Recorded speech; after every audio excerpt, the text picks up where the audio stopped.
वैष्णवजन ये गाना हमने कई बार सुना है ज़िंदगी में और इस गाने को द बंगाल फाइल्स के मेकर्स ने जहाँ पर फ़िल्म में दिखाया है, वो आई थिंक मेकर्स का बहुत ही ज़्यादा स्मार्ट मूव था और उसकी तारीफ़ करना बहुत ज़रूरी है। आइए बात करते हैं आज के वीडियो में कि मुझे द बंगाल फाइल्स ये फ़िल्म कैसी लगी। देखो सबसे पहले एक बात करनी बहुत ज़रूरी है।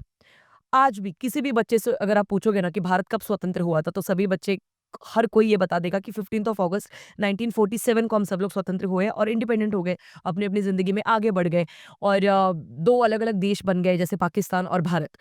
पर ये क्या सच में इतना आसान था?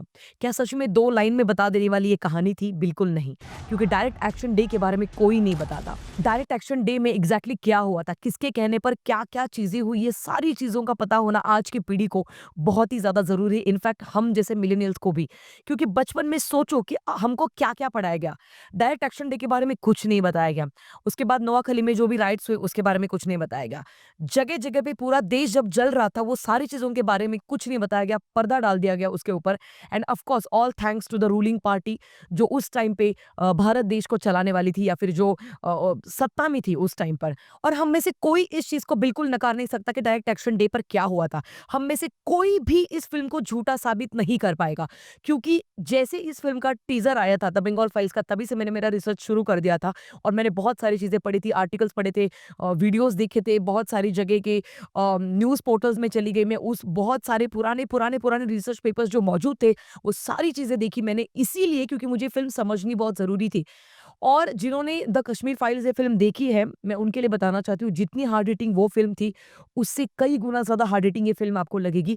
हाँ, वॉयलेंस ब्रूटैलिटी उस फ़िल्म में ज़्यादा थी, इसमें भी है but as compare to Kashmir files आपको इस फ़िल्म में वॉयलेंस थोड़ा-सा कम ज़रूर दिखाई देगा एंड मैं जेनुइनली बहुत ज़्यादा एक्सपेक्ट कर रही थी। देखो, मैं वॉयलेंस एक्सपेक्ट कर रही हूँ, इसका मतलब ये नहीं कि मुझे मज़ा आ रहा है वो देखकर। पॉपकॉर्न्स खाते-खाते मैं वॉयलेंस एन्जॉय कर रही हूँ, नहीं। मैं इसलिए ये बोल रही हूँ क्योंकि जितना द बंगाल फाइल्स में दिखाया गया है, उससे 10 नहीं 100 गुना ज़्यादा चीज़ें हुई है। और जो चीज़ें घटित हुई है, उनको दिखाना बहुत ज़रूरी है। क्योंकि मैं हमेशा से इस चीज़ में बिलीव करती हूँ कि अगर आपको आपका इतिहास पता है, आप कहाँ से आते हो, आपके पूर्वजों ने क्या किया है, तभी जाके वापस वो चीज़ें दोहराई नहीं जाएगी आपकी तरफ से। जैसे आपके पूर्वजों ने क्या बलिदान दिए हैं इस मिट्टी के लिए, अपने धर्म के लिए, अपने देश के लिए, वो सारी चीज़ें जानना ज़रूरी है। शत्रुबोध होना बहुत ज़रूरी है। और जब हमें शत्रुबोध नहीं होता है, जब हमें यही नहीं पता कि हमारी पहचान क्या है, हमारी संस्कृति क्या है, हमारी संस्कृति के लिए, देश के लिए हमारे पूर्वजों ने क्या-क्या किया है, अगर इस चीज़ का ज्ञान हमें नहीं हो, तो हम आज जो एक सो कॉल्ड वोक बनने की कतार में लगे हुए हैं ना, वो कतार यूँ ही आखिरी दम तक चलती रहेगी और उसके बावजूद हम कभी सैटिस्फाइड नहीं हो पाएँगे। हमें कभी फ़क्र महसूस नहीं होगा, गर्व महसूस नहीं होगा हमारी संस्कृति के लिए, हमारे देश के लिए। और इसीलिए इस फ़िल्म को सभी ने देखना बहुत ज़रूरी है। हाँ, इस फ़िल्म में खामियाँ भी है, उसके बारे में भी बात की जाएगी, बट सबसे पहले बात करते हैं पॉज़िटिव एस्पेक्ट्स के बारे में। गोपाल पाठक जी का character, oh my God! Let me read his name, Saurabh Das ji. कमाल! इस बंदे ने जो परफ़ॉर्मेंस दिया है, पूरी फ़िल्म में उनका रोल हार्डली आपको चंद मिनट्स के लिए दिखाई देगा, बट बिलीव मी जब वो आते हैं और जब वो बोलते हैं, गूज़बम्प्स आएँगे literally I am still having goosebumps right now because Gopal Pathak ji का कैरेक्टर क्यों इम्पोर्टेंट है, इसलिए मैंने कहा, इस फ़िल्म को देखने से पहले थोड़ा बहुत प्लीज़ रिसर्च करके जाइएगा। गोपाल पाठक कौन है? डायरेक्ट एक्शन डे पर क्या हुआ था, थोड़ी बहुत पिक्चर्स वगैरह देखकर चले जाओ आप इस फ़िल्म को।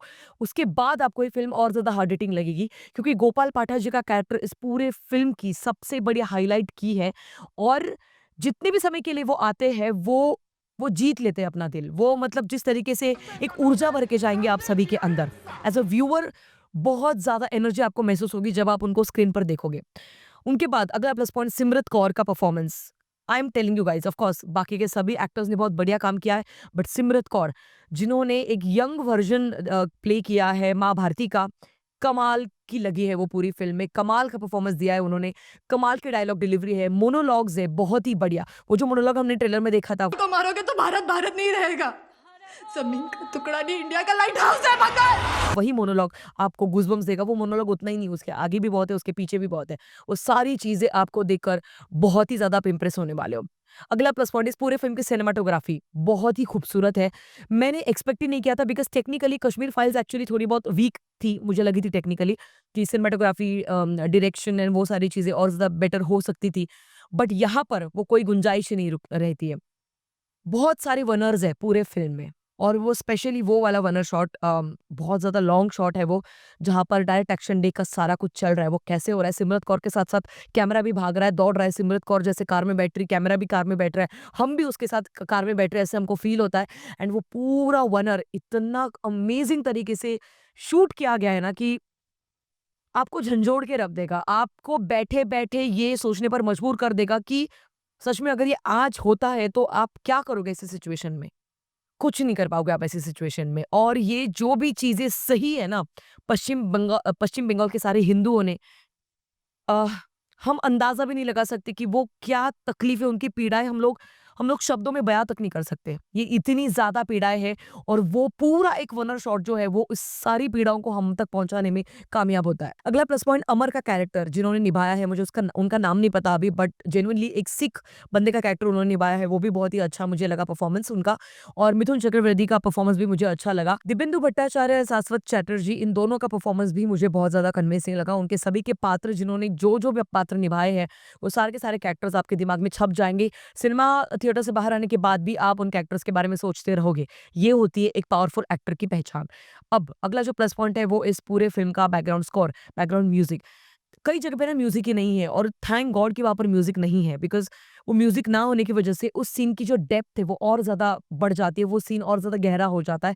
हम सभी के दिल में घाव करने में कामयाब हो जाता है और वही होना बहुत ज़रूरी है। अगर ये फ़िल्म आपको अंदर से घाव नहीं देगी, तो मुझे नहीं लगता कि इस फ़िल्म को देखने के बाद भी आप कभी अपनी नींद से उठ पाओगे। फ़िल्म में जो वाक़याज़ दिखाया गया है, मैं एक्सप्लेन नहीं कर सकती आपको, मतलब मैं हम लोग ना मेंटली एग्ज़ॉस्ट हो जाते हैं वो देखने के बाद कि जैसे चील कौवे खा रहे हैं सारी बॉडीज़ को, या फिर जो गोपाल पाठक जी का जो एक पूरा वो प्रीमाइसेस है वहाँ पर जो बकरों को टंगाया जाता है, वहीं पर कुछ औरतों को नग्न अवस्था में वहाँ पर हैंग किया जाता है। वो सारी चीज़ें आपको आपको अंदर से तोड़ देगी और आई थिंक यही एक मकसद है इस फ़िल्म का, क्योंकि जो चीज़ें हुई है ना, कुछ तो ऐसी चीज़ें जब मैंने वो आर्टिकल्स पढ़े थे तो वो चीज़ें वो दिखा भी नहीं सकते हैं थिएटर्स में, स्क्रीन पर।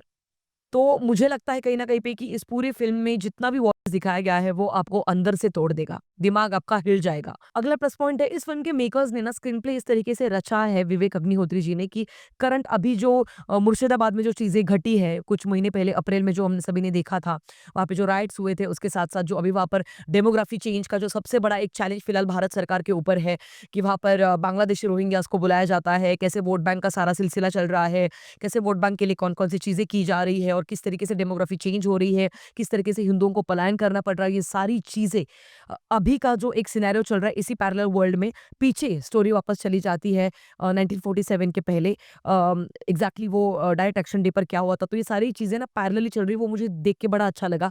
बहुत ही कन्वीनिएंटली उन्होंने वो दोनों चीज़ें एक दूसरे के साथ जॉइन करी है और वो जॉइन कहीं पर भी आपको आँखों में चुभेगा नहीं।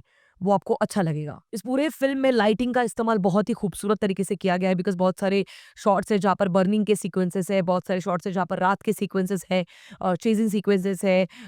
एक ही घर में बहुत सारी जगह पे बहुत कुछ हो रहा है, वो भी एक वनर शॉट है। जैसे दिब्येंदु भट्टाचार्य जी जो है वहाँ पर एक पूजा कर रहे होते हैं माँ काली की, और वहाँ पर उस घर में जो होता है, वो सारा जिस तरीके का उन्होंने दिखाया है वो बहुत ही बखूबी से शूट किया गया है।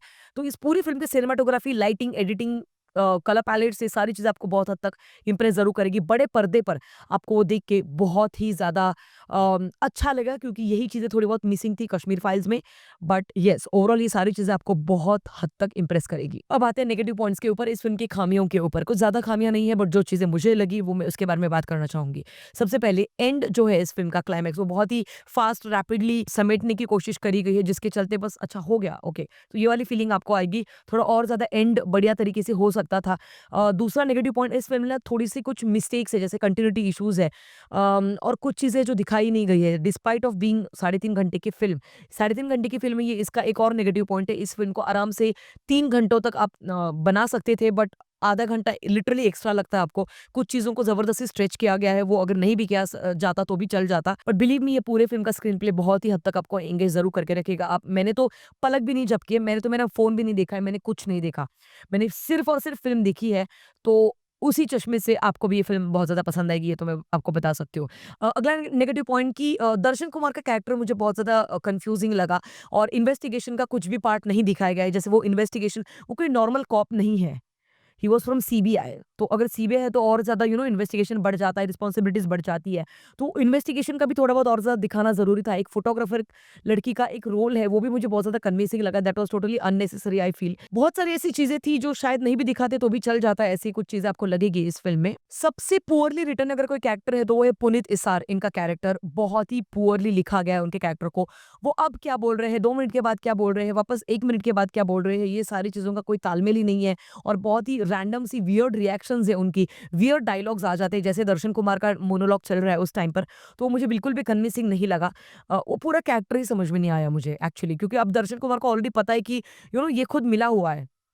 तो अगर मिला हुआ है तो वो आगे वो क्यों उनको वापस वो सारी चीज़ें हो रही है, बहुत सारी चीज़ें हैं जो बहुत ही कन्फ्यूज़िंग मुझे लगी। उनको और ज़्यादा बेटर तरीके से लिखा जा सकता था, ऐसे मुझे लगा।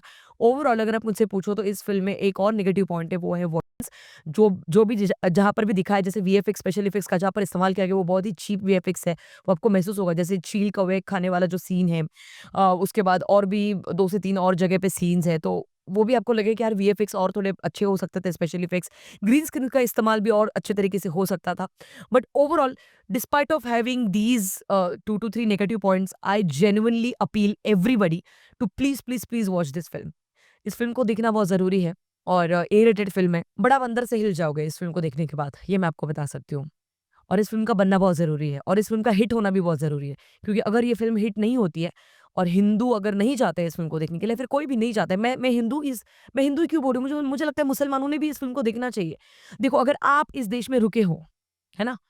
अगर आप इंडिपेंडेंस के वक़्त आपने यहाँ पर रुकने का डिसीजन लिया है, इसका मतलब आप इस देश पर प्यार करते हो, आपकी राष्ट्रभक्ति है आपके अंदर, इसलिए तो आप पाकिस्तान नहीं गए। तो अगर आप नहीं गए हो पाकिस्तान, तो उस टाइम पर आप ही के इस देश में रहने वाले देशवासियों के साथ क्या चीज़ें हुई है, ये देखना आपका कर्तव्य है।